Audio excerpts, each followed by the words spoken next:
Beginilah detik-detik video amatir milik warga yang memperlihatkan sebuah bangunan rumah milik Lukman Muhammad, warga Kampung Sidojoyo, Kelurahan Pagar Kukuh, Wonosobo, Jawa Tengah, hanyut tergerus arus sungai yang sangat deras. Rumah yang berada di pinggir sungai langsung ambrol, terbawa banjir. Beruntung 4 orang penghuni rumah berhasil menyelamatkan diri. Banjir bandang juga mengancam belasan rumah warga lainnya yang berada di pinggir sungai. Hingga saat ini derasnya aliran sungai mengakibatkan 2 rumah hanyut terbawa arus.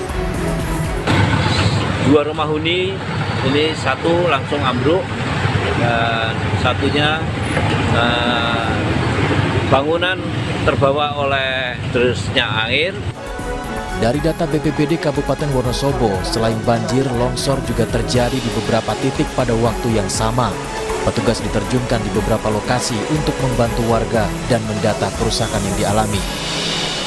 Halo, selamat sore pemirsa, demikian tadi berita pilihan iNews sore hari ini bersama saya Davi Pratama. Pemirsa, 1 unit bus yang tengah terparkir hangus terbakar di Kota Pematang Siantar, Sumatera Utara. Diduga kebakaran dipicu adanya percikan api dari bagian belakang mesin bus.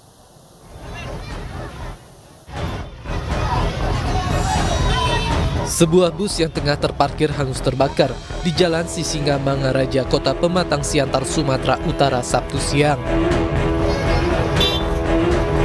Peristiwa kebakaran ini berawal dari percikan api pada bagian belakang bus yang kemudian menyambar kabin bus.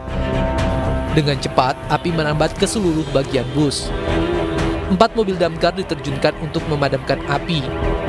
Namun seluruh bagian bus tidak dapat diselamatkan karena kencangnya angin di lokasi kejadian. Keterangan yang kita terima untuk bus yang terbakar dalam keadaan berhenti, dalam keadaan parkir, diduga api bersumber dari dalam bus, yaitu dari objek di belakang, bangku paling belakang. Tidak ada korban jiwa dalam peristiwa ini, namun kerugian ditaksir mencapai ratusan juta rupiah. Sementara penyebab pasti kebakaran masih dalam penyelidikan. Pemirsa, hujan deras yang mengguyur wilayah Wonosobo, Jawa Tengah mengakibatkan bencana longsor di Desa Kewadung, Kecamatan Kalijajar. Akibat kejadian ini, sepasang suami istri meninggal dunia karena tertimpa material longsor saat melintas.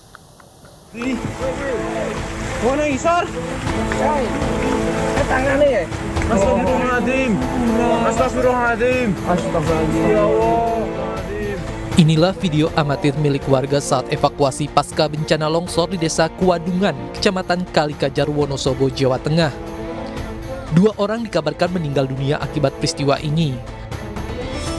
Korban bernama Pujianto dan Nani yang merupakan pasangan suami istri tewas tertimpa material longsor dari tebing setinggi 60 meter dan lebar 20 meter saat melintas di lokasi. Kedua jasad korban berhasil dievakuasi setelah 2 jam oleh tim BPBD Wonosobo. Usai dievakuasi, jenazah korban langsung dibawa ke rumah duka oleh pihak keluarga. Menurut saksi mata, selain 2 korban meninggal, 2 orang lainnya juga melintas di lokasi saat longsor terjadi, namun berhasil menyelamatkan diri. Sedalam 20 meter, karena tersangkut tebing yang longsor itu sehingga pengendara dan kendaraan ikut terprosok ke jurang. Ada berapa kendaraan Pak yang terkena longsor Pak? Yang kena terlongsor kebetulan 2 kendaraan yang kena musibah satu kendaraan bersama. Usai kejadian, sejumlah warga berjibaku membersihkan material longsor agar dapat dilalui kendaraan. Selain itu, warga juga menumbangkan beberapa pohon untuk mengantisipasi longsor susulan. Agar dapat dilalui kendaraan saat ini, warga tengah membersihkan material longsor. Beberapa pohon harus ditumbangkan untuk mencegah longsor susulan. Dari Wonosobo, Jawa Tengah, Didik Dono Hartono, iNews melaporkan. Tak hanya dugaan intimidasi, seniman Butet Kertarejasa, demokrasi di Indonesia dinilai berada di titik nadir pasca putusan Anwar Usman terkait syarat pencalonan Capres-Cawapres yang meloloskan keponakannya Gibran Rakabuming Raka sebagai Cawapres Prabowo. Apakah amanat reformasi dihianati? Mengadili 1. Mengabulkan permohonan pemohon untuk sebagian berusia paling rendah 40 tahun atau pernah sedang menduduki jabatan yang dipilih melalui pemilihan umum, termasuk pemilihan kepala daerah. Keputusan Anwar Usman, Ketua Mahkamah Konstitusi, mengubah batas usia minimal Capres-Cawapres menjadi 40 tahun atau memiliki pengalaman sebagai kepala daerah, baik tingkat provinsi, kabupaten, atau kota, menjadi karpet merah bagi keponakannya Gibran Raka Buming Raka untuk maju menjadi cawapres meski usianya belum 40 tahun. Usai putusannya menimbulkan polemik, Anwar Usman, Hakim Ketua Mahkamah Konstitusi yang memutus perkara tersebut, resmi dicopot dari jabatannya karena terbukti melakukan pelanggaran etik berat. Memutuskan, menyatakan hakim terlapor terbukti melakukan pelanggaran berat terhadap kode etik dan perilaku hakim konstitusi sebagaimana tertuang dalam Sabta Karsa Utama, prinsip ketidakberpihakan, prinsip integritas, prinsip kecakapan dan kesetaraan, prinsip independensi, dan prinsip kepantasan dan kesopanan. 2. Menjatuhkan sanksi pemberhentian dari jabatan Ketua Mahkamah Konstitusi kepada hakim terlapor. Tak hanya dinilai telah melakukan praktik nepotisme melalui ketuanya Anwar Usman, putusan perkara nomor 90 tersebut juga dinilai telah merusak tatanan demokrasi. Yaitu yang disayangkan publik ya. Tiba-tiba dalam waktu yang singkat terjadi perubahan yang drastis kan. Apalagi dengan keputusan Mahkamah Konstitusi, di mana secara konstitusi sebenarnya itu kan keputusan yang menghancurkan demokrasi itu. Sehingga ketika Mahkamah Etik Konstitusi mengatakan ada pelanggaran berat, bahkan pemecatan, itu kan menunjukkan bahwa konstitusi itu kan diingkari kan. Nah, kalau konstitusi itu diingkari, itu yang disebut cacat moral. Orang yang punya kepekaan terhadap etika bisa membedakan baik dan buruk, pantas dan tidak pantas, harusnya tahu diri. Tokoh lintas agama Romo Beni menilai perubahan putusan Mahkamah Konstitusi di masa akhir pemerintahan Presiden Jokowi seolah mengembalikan bahaya laten korupsi, kolusi, dan nepotisme yang pernah merajalela di era rezim Orde Baru. Promasi itu kan jelas sekali. 98 kita perjuangkan dan berdarah-darah, kita mengakhiri KKN itu, nepotisme. Nah, tetapi kok tiba-tiba nggak sampai 25 tahun itu tumbuh lagi. Itu yang membuat publik menjadi miris. Jadi kan ketika Pak Harto jatuh kan karena itu. Kok sekarang mau dikembalikan lagi?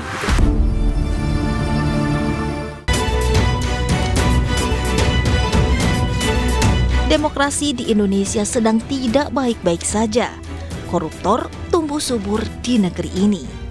Amanat reformasi seolah dikhianati.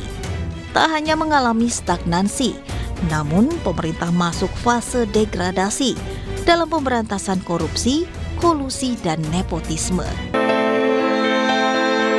Semoga ini bukan suatu pertanda gagalnya reformasi. Jadi, jangan bilang Anda tidak tahu akan permasalahan ini, karena kami sudah memberitahukannya.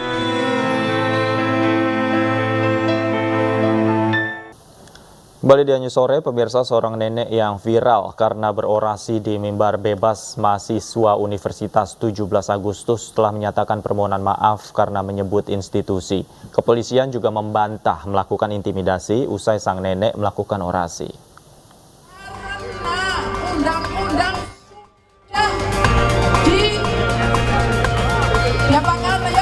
Beginilah Nenek Agung Sinta yang berorasi di sebuah mobil bak terbuka dalam acara Mimbar Bebas Mahasiswa Universitas 17 Agustus Surabaya hari Rabu lalu. Dalam orasi lantangnya ini, Nenek Sinta mengkritisi netralitas TNI dan Polri. Video ini pun viral di media sosial. Usai melakukan orasi, Nenek Agung Sinta mengaku salah karena saya minta maaf karena salahnya saya menyebutkan institusi awet dhewe saiki musuhe polisi karo tentara gitu loh Mas. Nah, itu yang saya merasa salah dan saya sudah minta maaf kepada si Pak Intel itu tadi.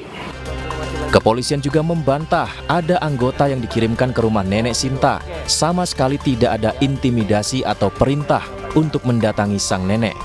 Ini saya tegaskan, saya pastikan bahwa itu bukan anggota Satintelkam Polres Batu.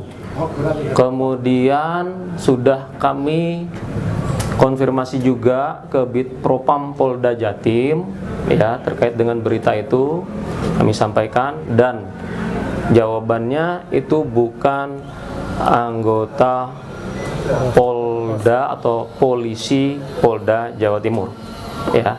Jadi saya tegaskan dan saya pastikan seperti itu. Dan kami juga sudah konfirmasi ke Bid Propam Polda Jatim bahwa itu bukan anggota Polri.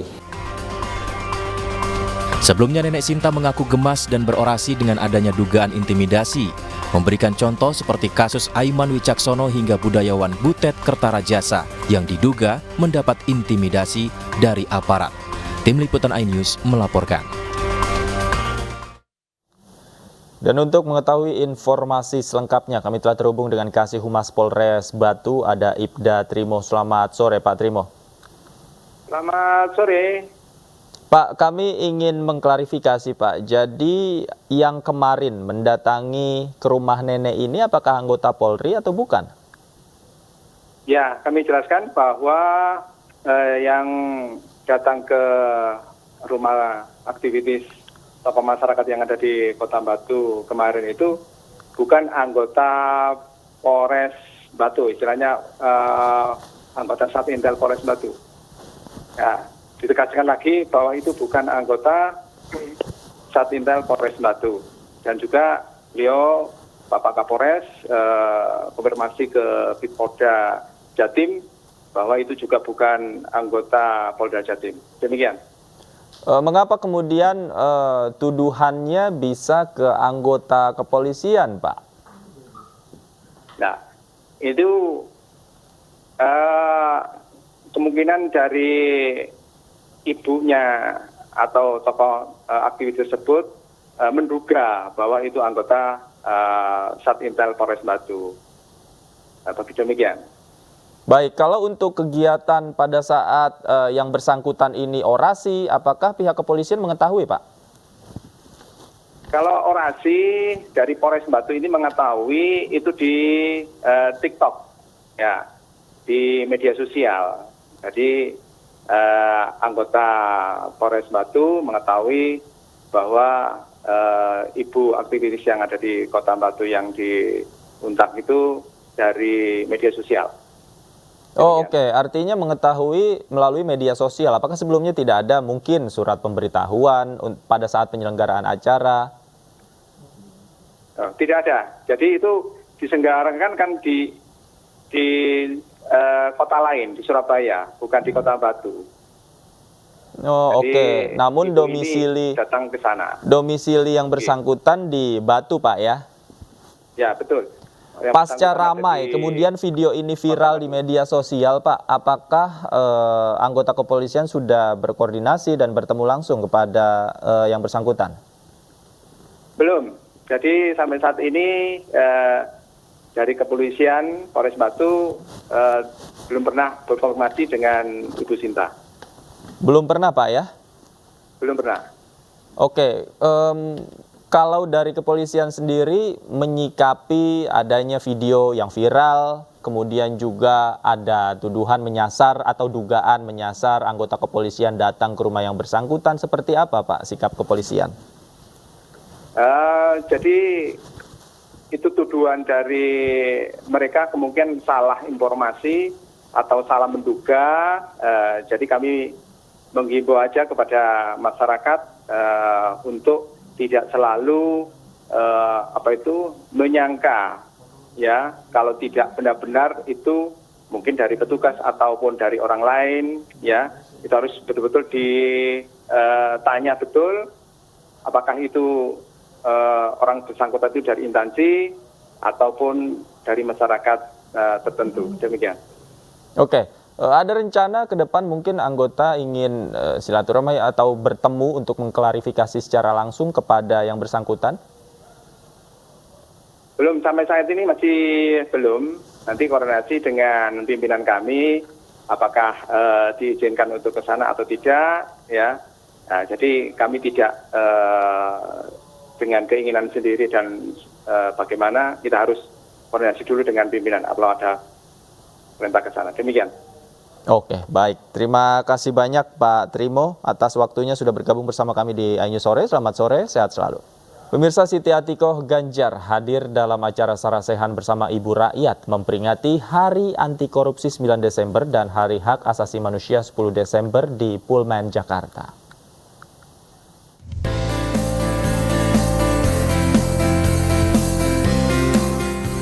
Siti Atikoh, istri dari Capres Partai Perindo nomor urut 3, Ganjar Pranowo, menghadiri acara Sarasehan bersama Ibu Rakyat memperingati Hari Anti Korupsi 9 Desember dan Hari Hak Asasi Manusia 10 Desember yang digelar oleh TPN Ganjar Mahfud. Adapun acara ini digelar di Pullman, Jakarta hari ini. Kehadiran Siti Atikoh disambut hangat dan antusias dari para tamu undangan. Hadirnya Siti Atikoh berbagi cerita tentang bagaimana cara menanamkan nilai anti korupsi di keluarga dan lingkungan. Budaya kejujuran dan anti korupsi ditanamkan sejak dini, dimulai dari ajaran orang tua ke putra-putri di rumah. Acara ini dihadiri oleh Perempuan Indonesia Anti Korupsi, Komisi Nasional Disabilitas, Aliansi Nasional Bhinneka Tunggal Ika, Aliansi Masyarakat Adat Nusantara, Indonesia untuk Kemanusiaan, Koalisi Anti Korupsi Indonesia, Perempuan Berkebaya, Yayasan Cahaya Guru, dan lain-lainnya. Perwakilan dari partai pengusung Capres-Cawapres Ganjar Mahfud diantaranya Partai Perindo, Hanura, PDI Perjuangan, P3 juga hadir dalam acara ini. Dari Jakarta, Disti Arifah, Zulkarnain, iNews melaporkan. Pemirsa, Capres nomor urut 3 Ganjar Pranowo menghadiri kuliah kebangsaan di Universitas Muhammadiyah Cirebon, Jawa Barat. Dalam dialog dengan mahasiswa, Ganjar menyinggung perlunya independensi KPK untuk menguatkan pemberantasan korupsi.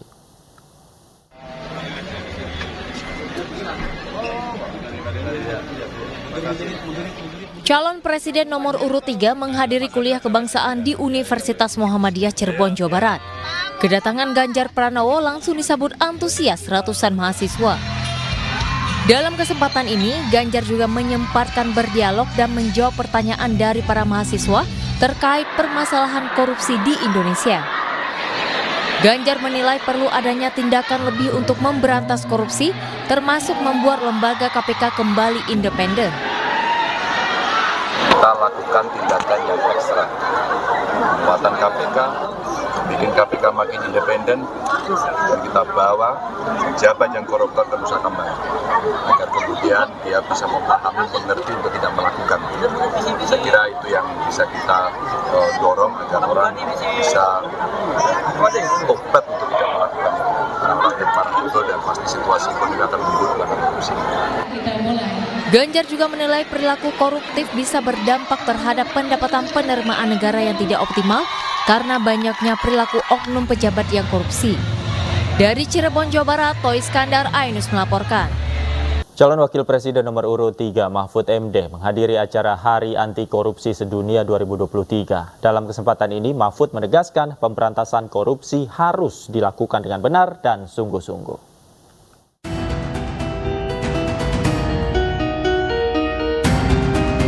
Cawapres Partai Perindo nomor urut 3, Mahfud MD, melanjutkan kegiatan kampanyenya pada hari Sabtu 9 Desember 2023. Kali ini Mahfud melakukan kampanye di Bandung, Jawa Barat.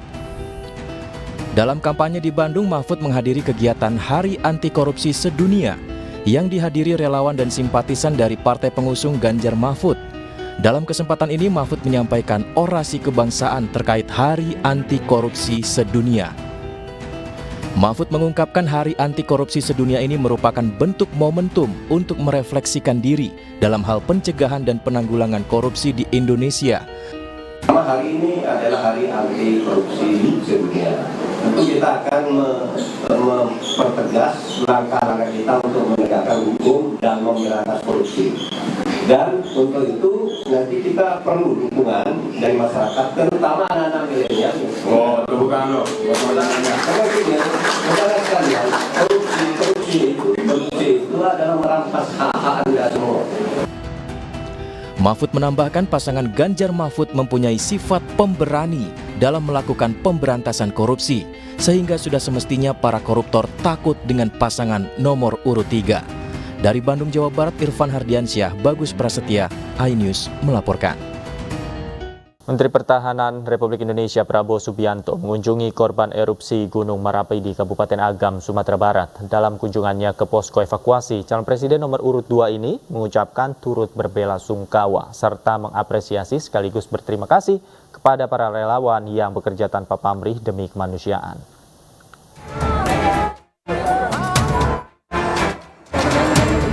Calon Presiden nomor urut 2, Prabowo Subianto, Sabtu siang mengunjungi posko evakuasi korban bencana erupsi Gunung Merapi di kawasan Batu Palano, Kabupaten Agam, Sumatera Barat. Ratusan warga menunggu terlihat antusias, diantaranya emak-emak meneriaki Prabowo dengan sebutan Pak Gemoy.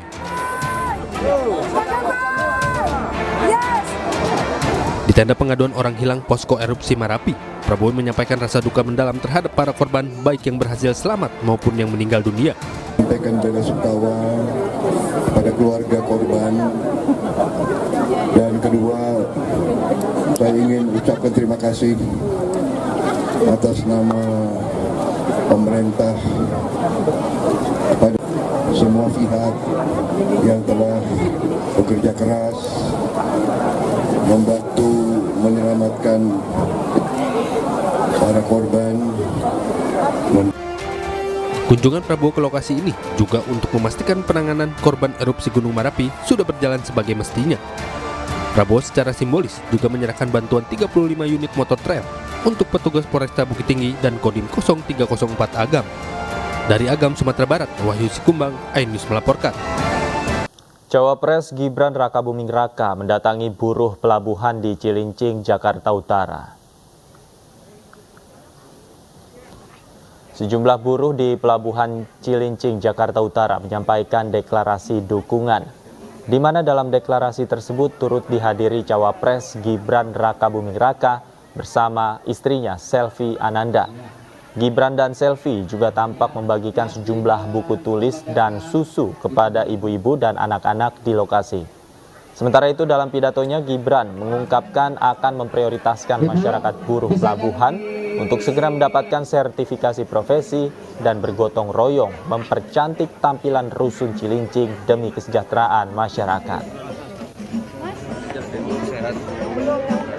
Ya, kebersihannya, lalu akses masuknya perlu diperbaiki semua, terutama kan di sana banyak anak-anak ya. Kita lihat kebersihannya kurang. Nanti akan kami tangani. Sementara itu pemirsa, calon Presiden Anies Baswedan hari ini berkampanye di tanah kelahirannya di Kuningan, Jawa Barat. Diawali berkunjung ke pasar, Anies juga menemui para ulama untuk mohon didoakan.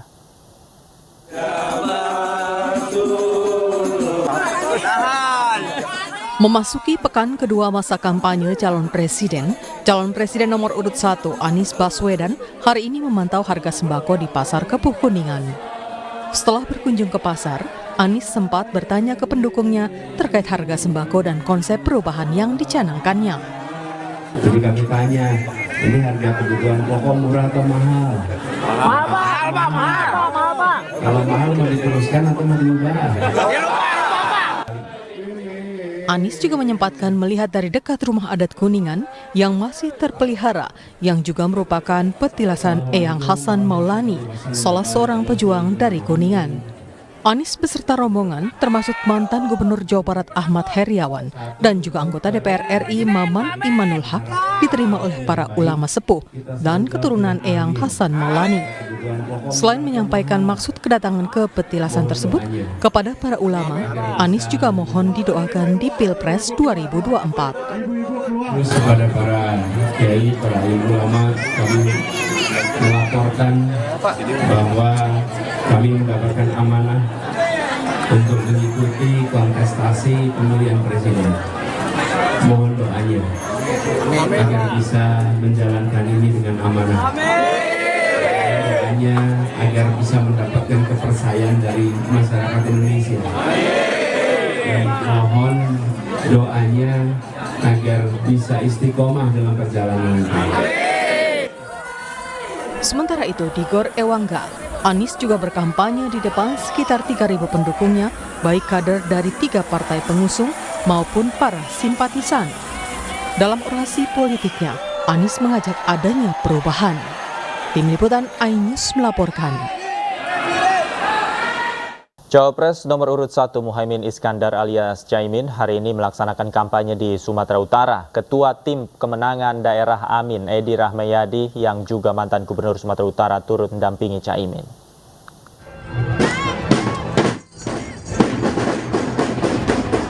Ribuan orang warga Kota Binjai antusias menanti kedatangan Caimin, calon wakil presiden Republik Indonesia nomor urut 1.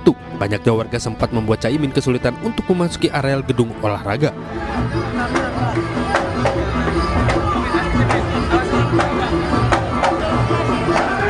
Kedatangan Caimin di gedung olahraga Gor Kota Binjai disambut atraksi kesenian tradisional. Caimin juga dikenakan pakaian bulang serta tutup kepala dari etnis Karo yang dipasangkan tokoh etnis Karo di Kota Binjai. Kehadiran Caimin di Kota Binjai turut didampingi Ketua Tim Pemenangan Daerah Admin Edi Rahmayadi yang juga mantan Gubernur Sumatera Utara. Caimin berpesan kepada warga Kota Binjai untuk memilih capres nomor urut 1 untuk perubahan Indonesia lebih maju. Dari Binjai, Muhammad Zainal Tanjung, iNews melaporkan.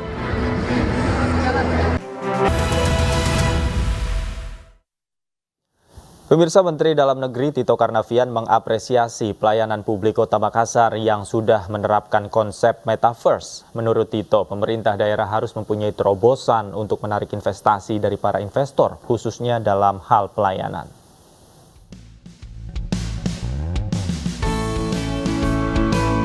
Presiden Joko Widodo dan sejumlah Menteri Kabinet Indonesia Maju menghadiri rapat koordinasi investasi 2023 di Jakarta. Salah satu hal yang disorot ialah masalah pelayanan publik, terutama untuk menarik investor dalam berinvestasi. Menteri Dalam Negeri Tito Karnavian mengapresiasi Wali Kota Makassar, Muhammad Ramdan Pomanto atau Dani Pomanto yang melakukan terobosan dalam hal pelayanan publik.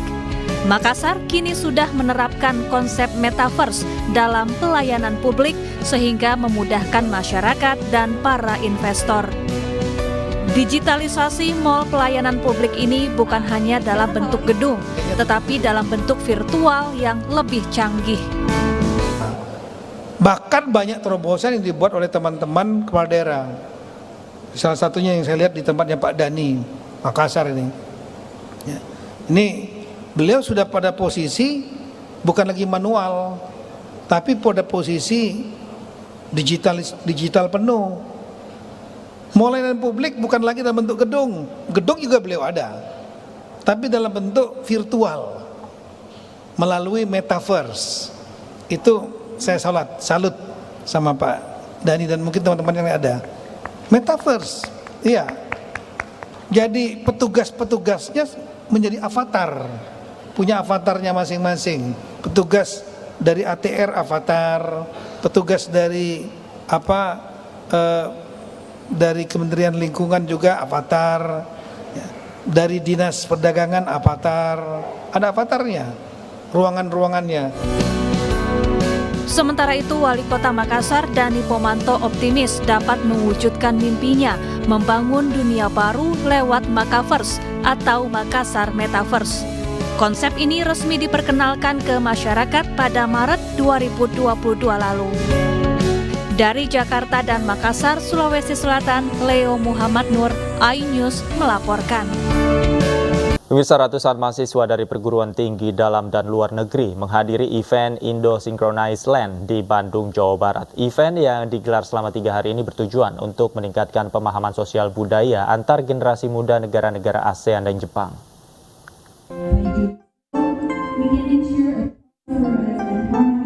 Keluarga alumni program persahabatan Indonesia-Jepang, Kapija for 21st Century, menggelar event Indo Synchronized Land, Sinergi untuk Dunia menyambut Indonesia Emas. Rangkaian acara yang digelar sejak 8 hingga 10 Desember 2023 ini dihadiri oleh ratusan mahasiswa, baik dari perguruan tinggi Indonesia maupun luar negeri. Tujuan diadakannya kegiatan ini untuk meningkatkan pembangunan di bidang sumber daya manusia, khususnya pada pemahaman bidang sosial budaya bagi anak muda penerus bangsa di negara-negara ASEAN dan Jepang. Sementara itu, acara ini juga dijadikan momen penting untuk Indonesia demi menyambut Indonesia Emas 2045, berbarengan dengan 1 abad berdirinya tanah air. Generasi emas kita, para mahasiswa yang sekarang sebenarnya attend kurang lebih 35 universitas, dan ada beberapa lagi universitas yang ada di luar Indonesia, di luar Pulau Jawa, tentu yang tidak attend di Jakarta, di Bandung saat ini, dan juga ada beberapa kawan-kawan dari ASEAN, termasuk dari Belfast, dari Amerika, dari Jepang, dari Turki, dan juga ada beberapa dari Australia juga. Jadi mereka ini memberikan dukungan kepada selesainya keketuaan Indonesia di tahun 2023 ini. Dan mereka siap, generasi muda diberikan semangat untuk siap menyongsong Indonesia Emas 2045. Gelaran acara ini diharapkan bisa meningkatkan kesadaran sosial pada generasi muda agar terus berkembang dan memaksimalkan momen Indonesia Emas 2045 mendatang. Dari Bandung, Jawa Barat, Sondi Agung, iNews melaporkan. Kita ke informasi lain, pemirsa. Viral seorang stand-up komedi di Lampung diduga menghina nama Nabi Muhammad SAW dalam acara kampanye calon presiden Anies Baswedan di salah satu kafe Bandar Lampung kemarin.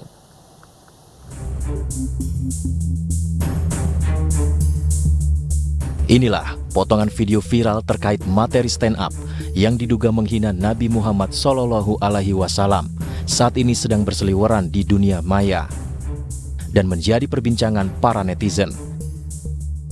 Materi komika bernama Aulia Rahman ini pun mengundang reaksi marah netizen. Melalui media sosialnya, Aulia Rahman memohon maaf kepada umat Islam. Warahmatullahi wabarakatuh. Saya ingin mengklarifikasi dan memohon maaf atas video yang beredar baru-baru ini terkait dengan materi saya di acara Desak Anies.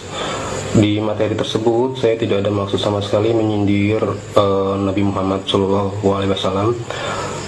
Saya hanya bermaksud menyindir orang yang sekarang ini memiliki nama Muhammad, cuman beberapa di antara mereka kelakuannya tidak mencerminkan arti dari nama tersebut.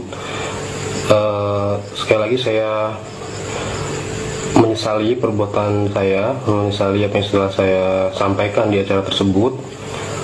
Saya mohon maaf kepada umat Islam secara keseluruhan dan umat beragama lainnya gitu. Tidak ada maksud dari saya sama sekali untuk menghina Nabi Muhammad atau menistakan agama. Saya mohon maaf, saya menyesali perbuatan saya. Sementara itu, pemimpin komunitas stand-up komedi Indonesia, Ajis Doa Ibu pun menanggapi viralnya video tersebut. Ia turut memohon maaf kepada seluruh umat muslim di Indonesia. Dari Bandar Lampung, Tinus Ristanto, iNews melaporkan. Sementara itu, Forum Komunikasi Pondok Pesantren Kota Bandar Lampung mengultimatum komika Lampung tersebut.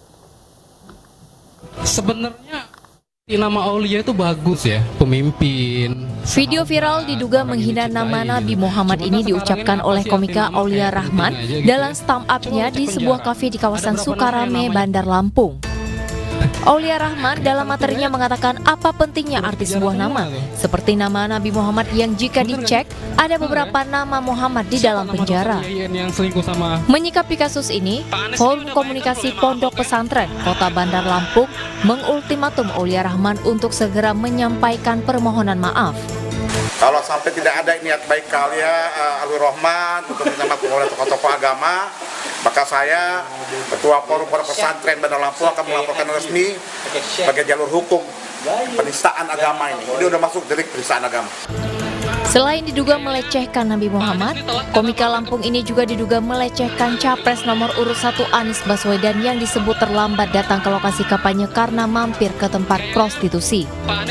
Dari Bandar Lampung, Andres Afandi, Ainus melaporkan. Dan untuk membahas informasi selengkapnya, kami telah terhubung dengan psikolog anak, remaja, dan keluarga Novita Tandri. Selamat malam, Mbak Novita. Selamat malam, Mbak Nadia.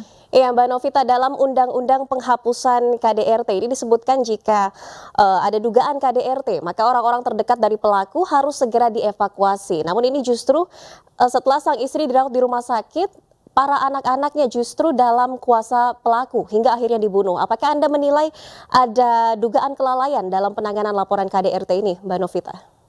Sangat bisa, Mbak. Memang sebaiknya pada saat ada terjadi KDRT, apalagi sudah ada laporan polisi, dan dalam hal ini ibunya sudah masuk rumah sakit karena mendapatkan tentunya trauma di badan secara fisik.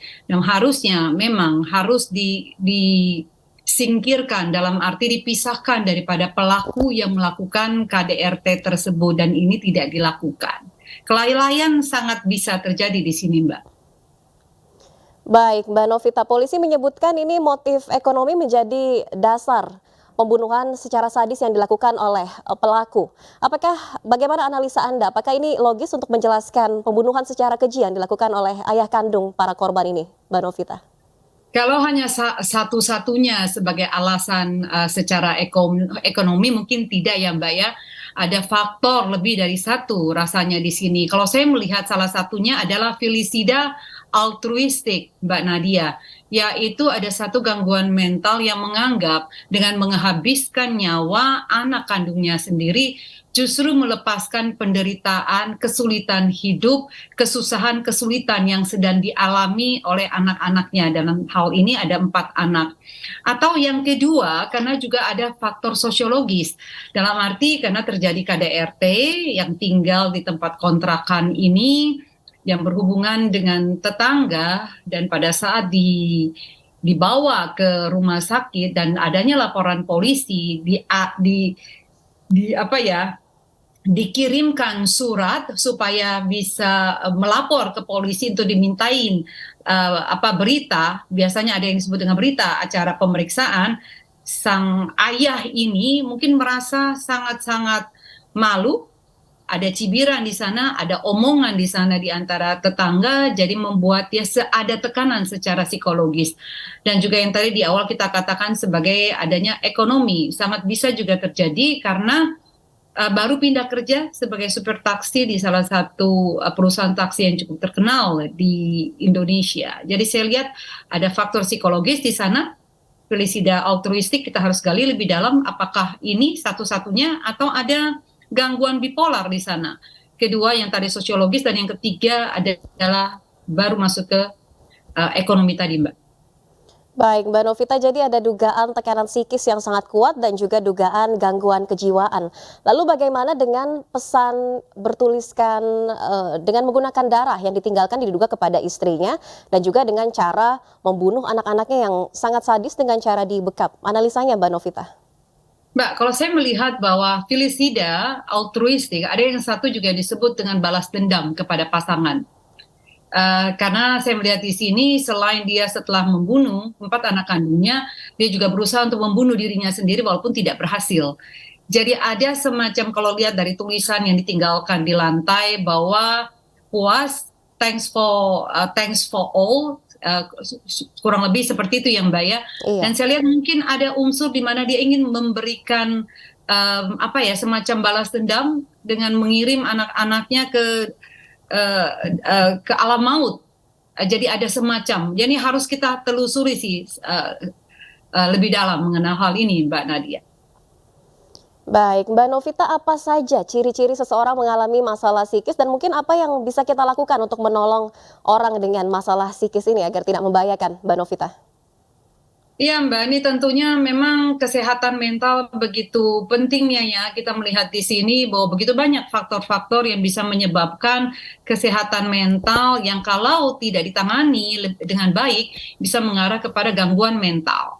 Nah, gangguan mental ini sangat bisa bukan hanya mengancam nyawa diri sendiri, tetapi juga bisa mengancam nyawa orang lain. Dan kalau dalam hal kasus ini adalah anak-anak yang sebenarnya anak-anak balita yang punya masa depan yang harusnya lebih panjang dan lebih cerah mestinya kalau berada di tangan orang tua yang tepat. Dan kita lihat juga bahwa psikolog yang ada di Indonesia, kalau kita bicara kesehatan mental, masih sangat rendah sekali, Mbak. Kalau menurut WHO itu harus kurang lebih 1 dibandingkan 30.000 psikolog atau psikiater. Tapi di Indonesia kita hanya punya 11.500 psikolog, Mbak, untuk 270 juta penduduk di Indonesia. Jadi memang perlu sekali tenaga-tenaga profesional yang ahli. Dan yang kedua adalah mungkin kita membuka betul-betul hotline, bukan saja hanya hotline dari Kemenkes, tetapi juga di sekolah, sehingga anak-anak atau siapapun remaja, mahasiswa, mahasiswi yang mengalami gangguan kesehatan mental ini, mereka tahu mereka bisa menghubungi nomor telepon yang nanti akan dibantu. Karena terkadang hanya sekedar mengungkapkan keluh kesah, apa yang dirasakan, apa yang ada di dalam kepala dan dalam diri yang tidak bisa, unek-unek yang tidak bisa dikeluarkan pada saat bisa berbicara dengan orang yang tepat, biasanya beban itu bisa terbagi, Mbak. Jadi memang penting sekali untuk kita mulai waspada bahwa kesehatan mental dan kesehatan fisik sama pentingnya. Baik, kesehatan mental harus jadi perhatian ya Mbak Novita. Lalu kan selain melakukan pembunuhan, namun juga pelaku ini melakukan KDRT kepada istrinya. Nah, ini apa yang harus dilakukan oleh korban KDRT dan juga mungkin orang-orang terdekat korban jika mengalami atau melihat kasus KDRT seperti itu? Harus bicara, Mbak. Jangan didiamkan, karena KDRT yang dengan skala yang ringan, kalau terus dibiarkan akan nanti datang dengan skala yang sedang dan akhirnya berat. Nah, dalam kasus ini kita belajar dari sini bahwa KDRT tidak bisa didiamkan. Saya melihat juga bahwa bagaimana kita bersikap bukan saja hanya menjadikan pelaku ini KDRT sebagai cibiran, omongan, bahan sebagai olok-olokan gitu ya, kalau ini terjadi, tetapi justru harus dibantu. Apa yang bisa dilakukan oleh tetangga dengan keluarga, anggota terdekat daripada pelaku untuk bisa diberikan bantuan, pertolongan. Yang pertama adalah dengan psikolog. Saya melihat tantangannya juga nggak mudah, dengan tidak bekerja, harus merawat 4 anak, dengan dapat laporan polisi, istri masuk rumah sakit, dapat tantangan secara sosiologis. Buat saya ini aja tidak mudah, yakin membuat mungkin bertambahnya rasa keputusasaan, Mbak. Tidak punya harapan lagi. Jadi memang penting sekali bagaimana kita saling bahu-membahu dengan budaya kita, gotong royong, untuk bisa paling tidak masang panca indera kita terhadap sekeliling kita, membangun rasa empati kita terhadap orang-orang yang hidup di sekeliling, paling tidak tetangga kita, Mbak. Baik, Mbak Novita, ini mungkin bagaimana dengan pasangan-pasangan mungkin yang belum berani speak up begitu jika mengalami KDRT dari pasangannya ini, apakah juga ada cara lain untuk bisa dibantu? Baik, speak up sebenarnya dengan adanya undang-undang KDRT dan juga undang-undang TPKS gitu ya, nomor 12 tahun 2022 yang baru disahkan tahun lalu. Saya pikir ini menjadi sangat baik sekali bahwa di sana sudah diatur semuanya, bahwa dengan speak up, dengan bicara kita, baik laki-laki maupun perempuan, itu dilindungi oleh undang-undang, bukan rancangan undang-undang lagi, tetapi undang-undang. Jadi harus bicara, karena pada saat bicara di sana nanti ada step-stepnya, langkah-langkah, termasuk nanti adanya pendampingan daripada psikolog. Dan juga buat tantangan kita juga adalah belajar bahwa menjadi orang tua, menjadi suami istri, terlalu banyak faktor yang harus diperhatikan.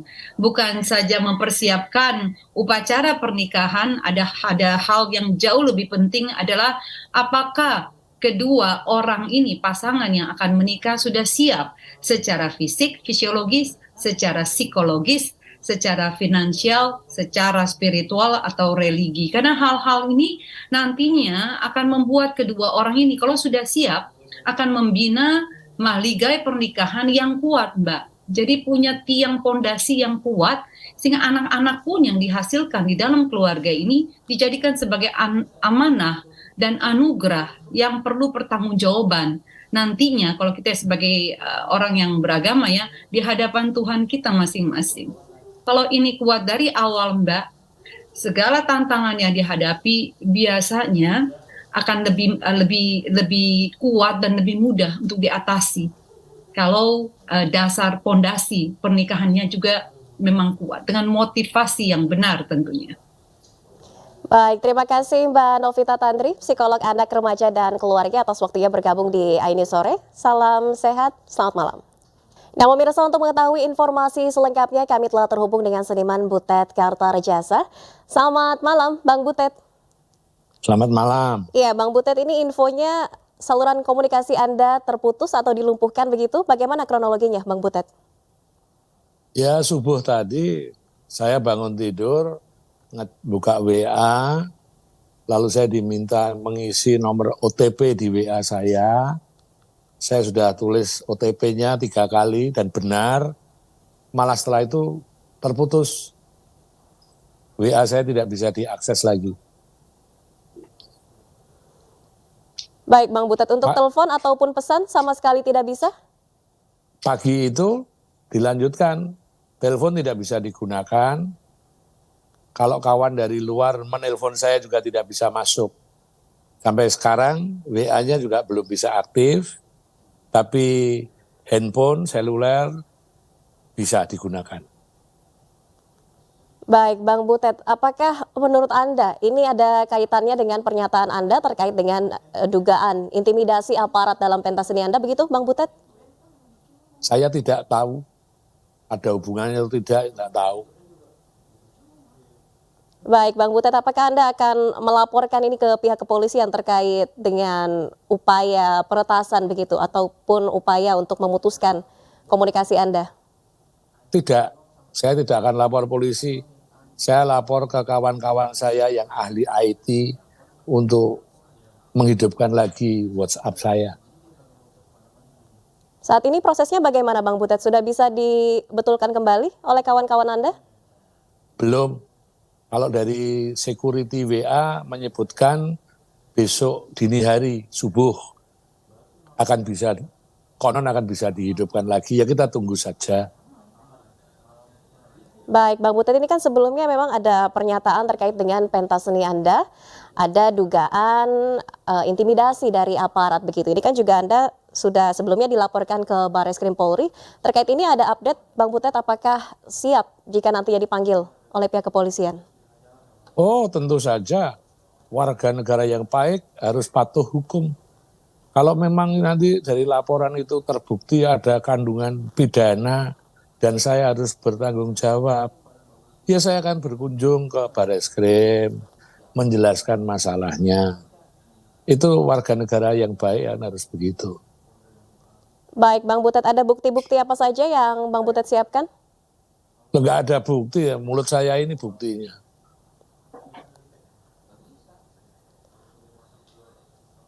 Baik, Bang Butet, terkait dengan akses komunikasi yang terputus ini, jika nantinya sampai besok pagi ini belum bisa dipulihkan kembali seperti itu, ada upaya selanjutnya, Bang Butet?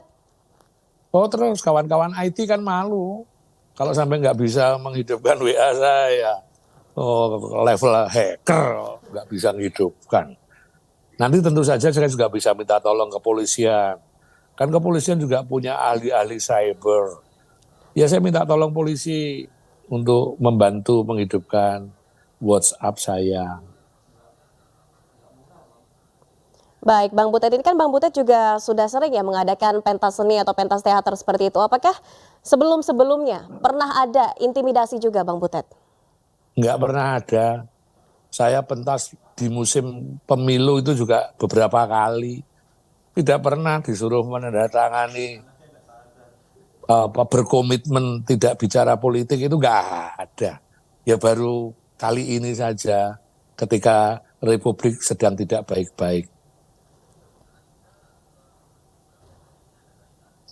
Baik, Bang Butet, tapi terkait dengan dilumpuhkannya akses komunikasi Bang Butet, apakah Anda juga menduga-duga ini mungkin berkaitan dengan pernyataan Anda yang menyebut ada dugaan intimidasi dari aparat kepolisian. Enggak, saya berpikir ini cuma masalah security-nya dari WhatsApp saja, lagi jahil sama saya. Baik. Tapi jadi nanti langkah selanjutnya berarti Bang Butet, jika ini memang belum bisa diselesaikan oleh kawan-kawan Bang Butet, yang ahli IT ini ya Bang ya, ini nanti juga ada rencana untuk melaporkan ke pihak kepolisian seperti itu ya Bang Butet? Enggak lah, meminta tolong aja. Meminta tolong, baik. Minta tolong kepolisian, banyak ahli cyber. Baik, jadi untuk dugaan intimidasi ini pertama kali baru di pentas Bang Butet yang terakhir di Taman Ismail Marzuki ini ya Bang Butet? Iya, itulah keganjilannya. Jadi silakan saja masyarakat yang menilai apa yang sebenarnya terjadi. Baik Bang Butet, mungkin ada informasi dari rekan Bang Butet, Mas Agus Nur? Informasi tentang apa? Terkait dengan WhatsApp Bang Butet? Enggak. Saya cuma cerita saja sama kawan-kawan dekat saya. Agus Nur termasuk saya ceritain. Tapi WhatsApp dari Mas Agus Nur ini aman Bang Butet? Kayaknya nggak ada masalah. Tidak ada masalah ya, hanya Bang Butet saja ya? Dari tadi pagi? Baik.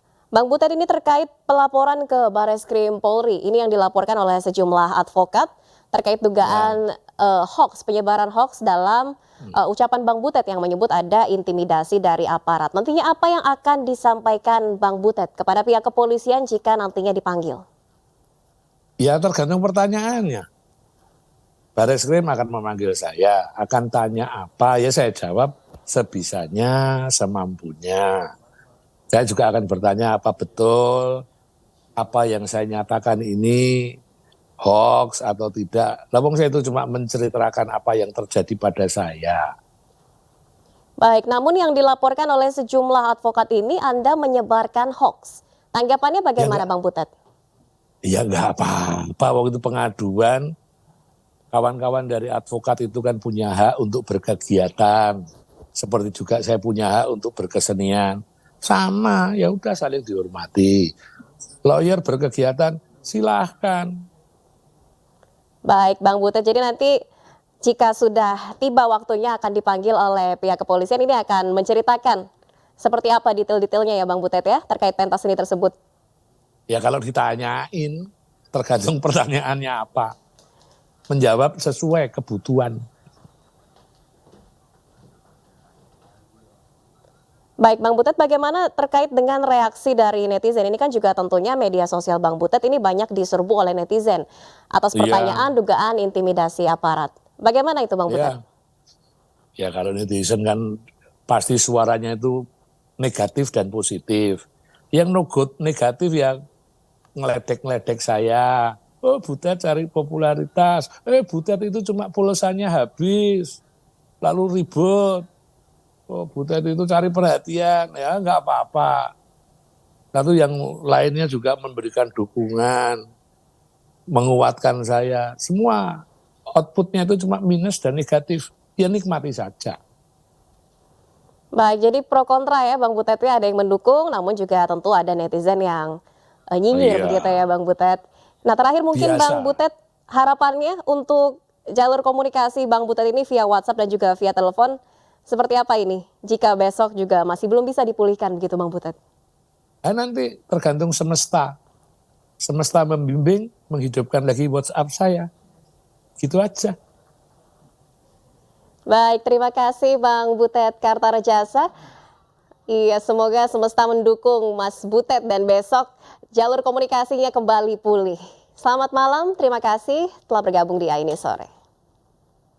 Ya pemirsa, program pencegahan stunting yang digagas MNC Peduli bersama pemerintah Kota Jakarta Pusat di Kelurahan Galur, Johar Baru, Jakarta Pusat mulai menunjukkan hasil. Bantuan makanan bergizi bagi belasan anak yang mengalami gangguan pertumbuhan berhasil menambah berat badan mereka.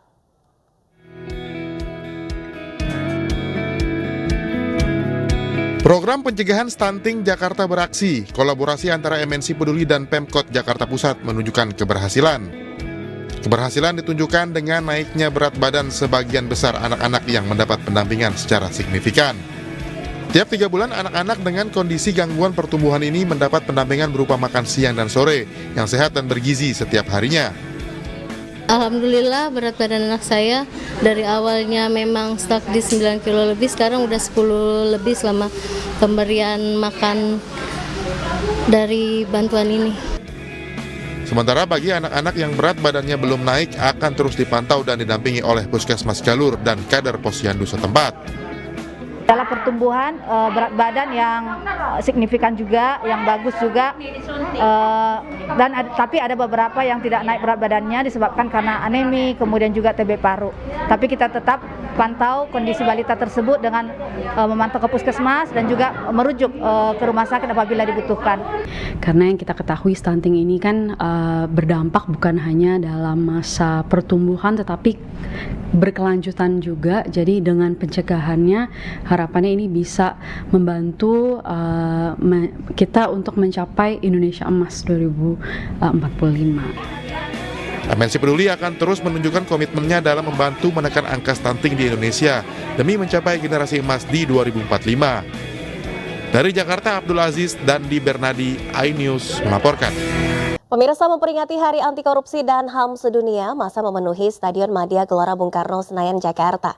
Masa dari Aliansi Selamatkan Demokrasi Indonesia ini menggelar panggung rakyat bertajuk Bongkar. Ribuan orang memadati Stadion Madia Gelora Bung Karno, Senayan, Jakarta sejak sore tadi.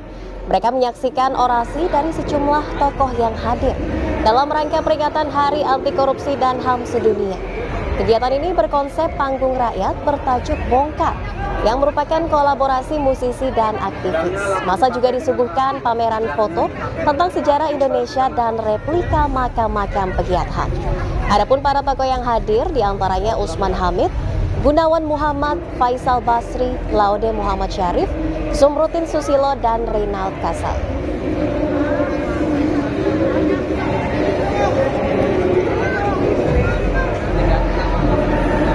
Dan pemirsa, untuk membahasnya kami telah terhubung dengan juru bicara TPN Ganjar Mahfud, Tama Satria Langkun. Selamat malam Mas Tama. Halo, selamat malam Mbak Nadia. Iya Mas Tama, apa yang menjadi dasar gagasan memilih Nusa Kambangan menjadi penjara untuk koruptor, Mas Tama? Ya, ini mungkin lebih kepada simbol Mbak, bahwa sebetulnya Ganjar Mahfud terkait dengan visi-visi pemberantasan korupsi, salah satunya adalah soal memaksimalkan hukuman bagi para terpidana korupsi. Nah, sebetulnya gagasannya ada di sana.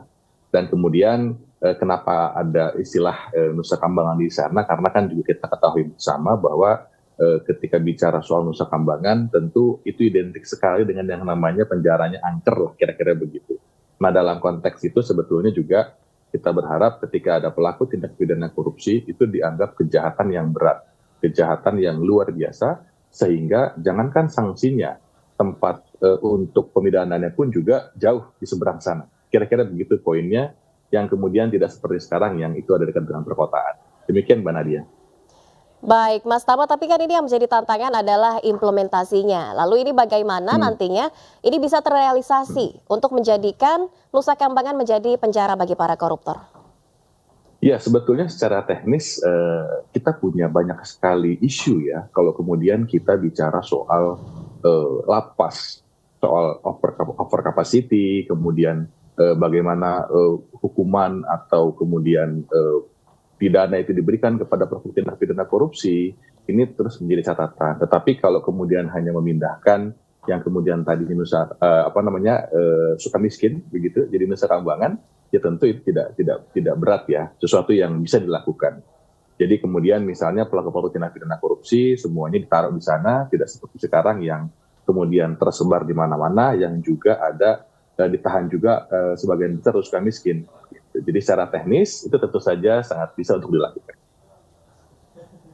Baik Mas Tama, lalu komitmen Ganjar Mahfud untuk membongkar korupsi seperti apa? Karena kan kalau mengirim para koruptor ini ke Nusa Kambangan ini kan pasca korupsi. Bagaimana dengan pencegahan atau pra-korupsi seperti itu? Ya, ini kan sebetulnya menjadi satu kesatuan yang saya sampaikan di awal tadi. Esensi dari hukuman kepada korupsi itu adalah memberikan sanksi yang maksimal, memberikan sanksi yang berat, kemudian timbul yang namanya efek jerah. Nah, untuk sampai ke sana tentu saja ada banyak hal yang kemudian kita tawarkan dalam visi misi yang sudah disusun dan dijelaskan juga kepada publik.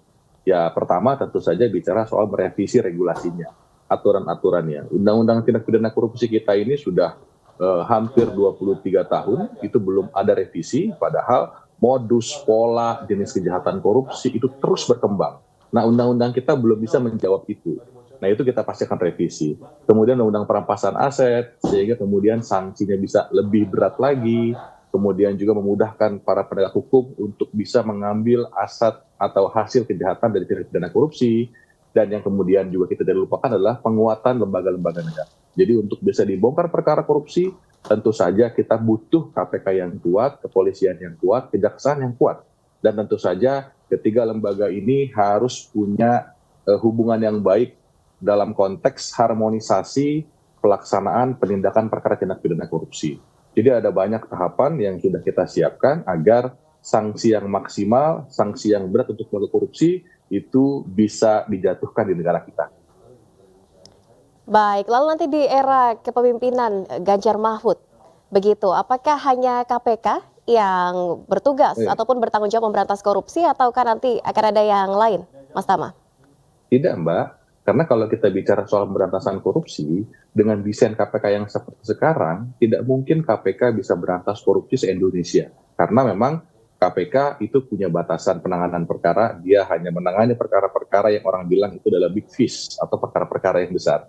Nah, perkara-perkara yang lain, tentu saja kita masih butuh kepolisian, kita masih butuh kejaksaan. Jadi tidak ada monopoli penanganan perkara korupsi. Yang ada adalah harmonisasi. Kalau koruptornya aja saling kerjasama, saling kolaborasi antara mafia, masa penegak hukumnya nggak kerjasama? Nah, maka dari itu tidak hanya KPK, tentu saja lembaga seperti kepolisian, kejaksaan diperkuat dan harus harmonisasi dalam penanganan perkara tindak pidana korupsi. Baik, Mas Tama, terkait dengan pemberantasan korupsi di Indonesia saat ini, kalau Anda melihat apa yang masih harus diperkuat, terutama dari aparat penegak hukum, seperti itu? Ya, tentu saja ada banyak sekali ya, Mbak. Kita masih punya banyak PR.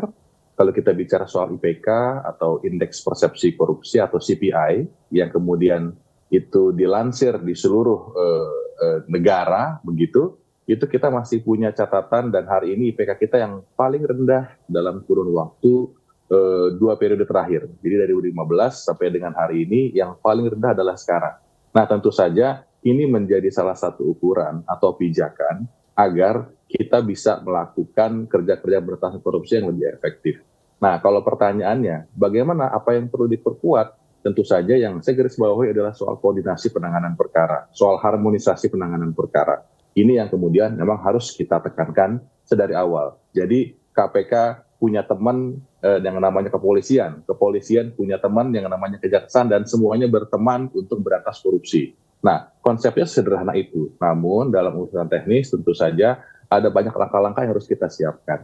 Misalnya dalam hal data penanganan perkara. Saat ini kan belum terintegrasi secara keseluruhan. Nah, ke depan kita berharap terintegrasi.